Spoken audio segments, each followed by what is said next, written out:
Moving to our top story today, News 24 business journo Garth Theunissen is kitted out with only the warmest jerseys, I'm sure, out in Davos, Switzerland for the 2026 version of the World Economic Forum. Well, US President Donald Trump just finished his long, almost impossibly difficult to follow speech, Garth, with his plans now to take over Greenland, hovering over US-Europe relations currently like a dark cloud. How's it going that side? I think it must have been quite a circus with him arriving late.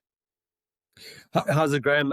Look, it's been an amazing experience. I said to someone just now, imagine the world's elite descending on a town like Plettenberg Bay, a town that's just too small to accommodate everyone. But somehow it works. But the best way to describe it is that it's organized chaos. And then with Trump arriving, the security levels just got ramped up enormously. So there's soldiers out in the streets with machine guns, doing security sweeps of cars. There's traffic jams. It's an amazing experience, but it's really quite chaotic, actually. Sure. And I think you were in a room just before Trump arrived, a media processing room, and then suddenly you got pushed out of that. Is that right? Yeah, look, it's just everyone's competing for space, particularly quiet space, and there's ministers, CEOs, etc., walking around.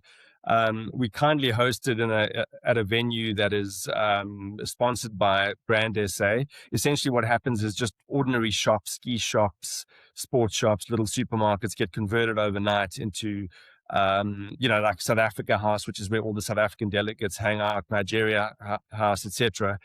So we're in there, we got free Wi-Fi, etc. But there's a lot of competition for space. Everyone's trying to do interviews, have private little breakaway meetings, etc. The media is all camped out here.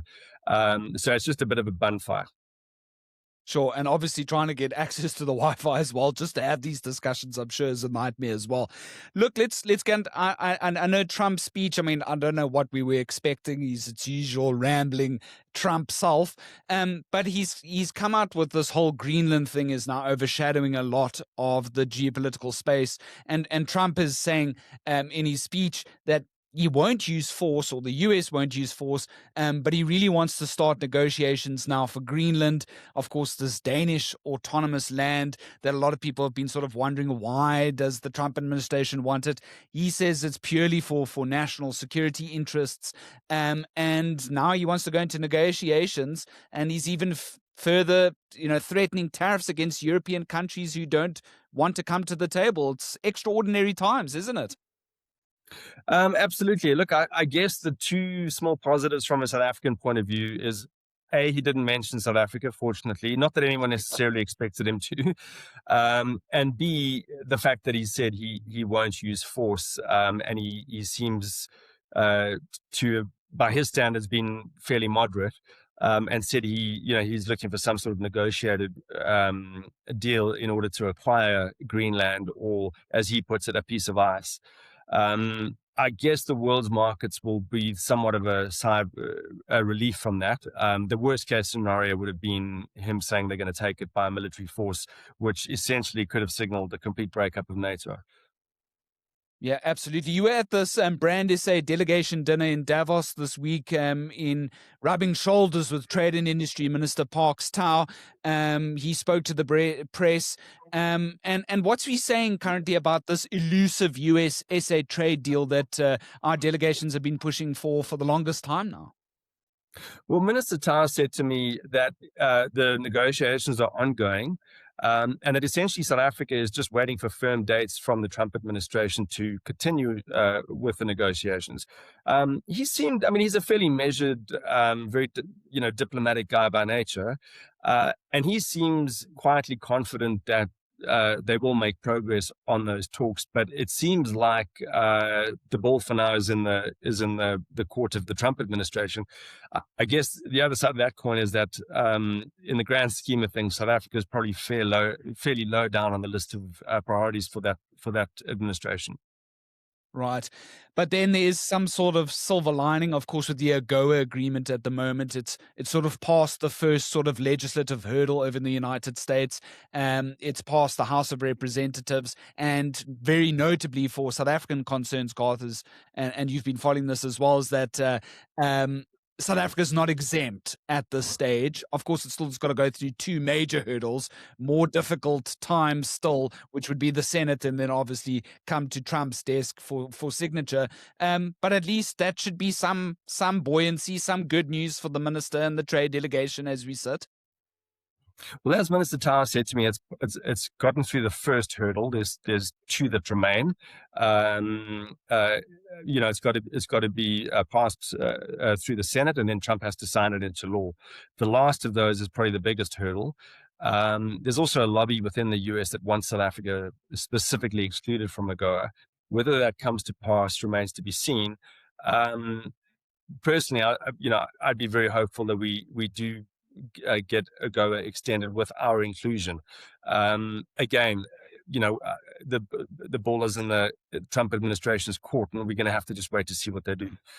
Yeah, and it'll be interesting to see how those two processes, the official US trade talks and the AGOA, sort of meet at a confluence. And I think it's the timelines of both of those which are going to eventually come to a head, right? Well, I guess the thing is, if even if we're included in AGOA, if Trump decides to slap us with tariffs or maintain the 30% tariffs, then it in many ways jettisons AGOA for us, or at least renders it null and void. So the trade negotiations are still very important. And it's just whether we can get through this diplomatic impasse that we seem to have with the US government at the moment. Yeah. What other big meetings, talk shops, Brand SA, and of course our government delegation? Anything else planned for the rest of the week? What are we else looking forward to at this stage from a South African perspective? Well, look, at this stage, I'm approaching Davos from a personal perspective. I'm trying to line up interviews. I'm trying to speak to people. I've got a whole series of things lined up. Some of them are tentative. As I mentioned earlier on, the place is awash with delegates. Someone I spoke to on the train this morning was telling me how they casually ended up having a conversation with someone who turned out to be the Prince of Liechtenstein. So it's really not impossible to walk into a restroom and find yourself confronted with a CEO or a head of, perhaps not a head of state, but a very senior government official. So yeah, there's meetings going on all the time, and people think Davos is one big thing, but there's many little Davoses happening all around. I've just had a minister walk into the room right now as I'm talking to you, so that explains what I mean. Yeah, absolutely. The WEF, it often gets slated, it's just another talk shop in the big scheme of things. But ultimately, in this new Trump administration, chaotic world order with all these, unprecedented tariffs that we've never seen before in the longest time, WEF, one could argue, is as important or as critical as ever. What is it meant to achieve ultimately? Well, I think there is a lot of cynicism about Davos, but I think the best way to look at it is that it is really just a giant networking event. And while a lot of the media focuses on the kind of, the elite level of society, CEOs, government officials, etc., meeting, there's also tons of other meetings going on, ordinary business people who are heading up startups, people in the impact fund space. There's an incredible amount of very interesting and impressive people, walking around the town. There's just a series of little networking events. And where else do you have an opportunity where in the matter of 5 days, you can line up event chats with CEOs, senior government officials, etc. So I think from that perspective, you've got to see the positive in it as well. Yeah, absolutely. It's unfettered access. Did you see the headlines from Reserve Bank Governor Lesetja Kganyago speaking to some of the other members of the press there in Davos, Switzerland, saying, hey, that review of the prime lending rate, that thing that you've been on about for more than a decade now, Garth, while he's saying, hey, let's scrap it. Did you see the headline? I did see the headline. I was very pleased to see that. Mostly just as a counter to some of the people who have criticized me for focusing on the prime rate. I am trying to get an interview with the Reserve Bank governor. I bumped into him in the street. He was very friendly and polite and was happy to speak to me, but there's formal processes one has to go through. I'm trying to get through those, and hopefully I can get in front of him and he can tell us a bit more. But it certainly seems like the very long overdue review of the prime rate is coming to a head. Okay, and before the WF is finally done and you're on your flight back to South Africa, what's that one thing that you want to do in Switzerland before you return home? I wouldn't mind. Well, it sounds a bit boring. I guess I should say I wouldn't mind going snowboarding or something. But what I'd love to just do is go on a hike up in the mountains through the snow. That would be great. I don't know that I'll have time, but fortunately, this weekend I'll be attending the snow polo compliments of Investec. So I'm looking forward to that. Should be a lot of fun. Lekker, man. Enjoy every moment. Super jealous that you're out in one of the most beautiful countries the world over. I've only got fond memories of ever going to Switzerland. I really appreciate your time. Good luck for the rest of your journey at Davos, Switzerland. It's definitely one to remember and one to put down in your journalism notebook for many years to come, Garth. Thanks so much for the time and the lead. Thanks, Grant. Good chatting.